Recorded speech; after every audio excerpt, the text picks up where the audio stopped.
በጃፓን አንድ ወጣት ለረጅም ጊዜ ስልክ በመጠቀሙ የተነሳ የአንገት መውደቅ አጋጠመው።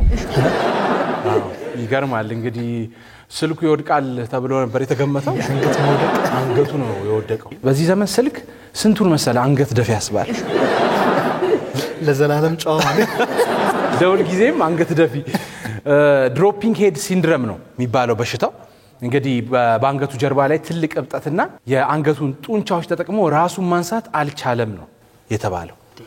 እና እኔ እንደውም ከዚህ ምን ተማርክ በላይ ምን ተማርክ? ስልክን ቀና ብለን መጠቀም እንዳለብን እኔ ታው ነው ብለው አንዳንድ ሰዎች አንዳንዴ የተኮን ስልክ እየበላህ ምናምን ስልክ ይዘህ በትክክል ዜብራ ላይ እየተሻገረ በእውነት ባለፈው ዜብራ ላይ እንደዚህ ተሻገረ መኪኖቹ እየመጡ ሰውየው ስልክ እየተጠቀመ ነው። ከዛ ሰማይ ቤት ነው እና ሰማይ ነው የሚቀጥለው ስልኩ የለም።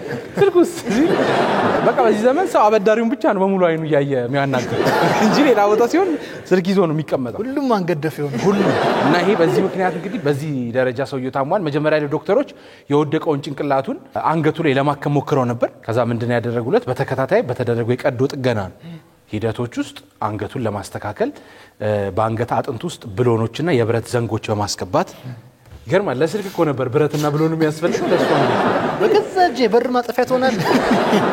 እና በዚህም የተዛባውን ያከርካሪውን አጥንቱን ጠባሳውን አነስተኛ ክፍል ውስጥ ማስወገዳቸው ተዘግቧል። ቆራሌው እንዳይ እሱን ደግሞ ሲፈቱበት አላብረቱን ተውት ይላል።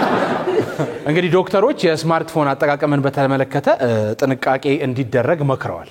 ያው በሽታው አንገትን ለረጅም ጊዜ በማስጎንበስ በአከርካሪ አጥንት መዛባት ምክንያት ሊመጣ ይችላል ስለተባለ ያው ሁላችሁም በየቤት የምታዩ አስቀምጡ ነው እያልን ያለነው። ራስ ዜና ሳይ ስልክ ይዞ መያዝ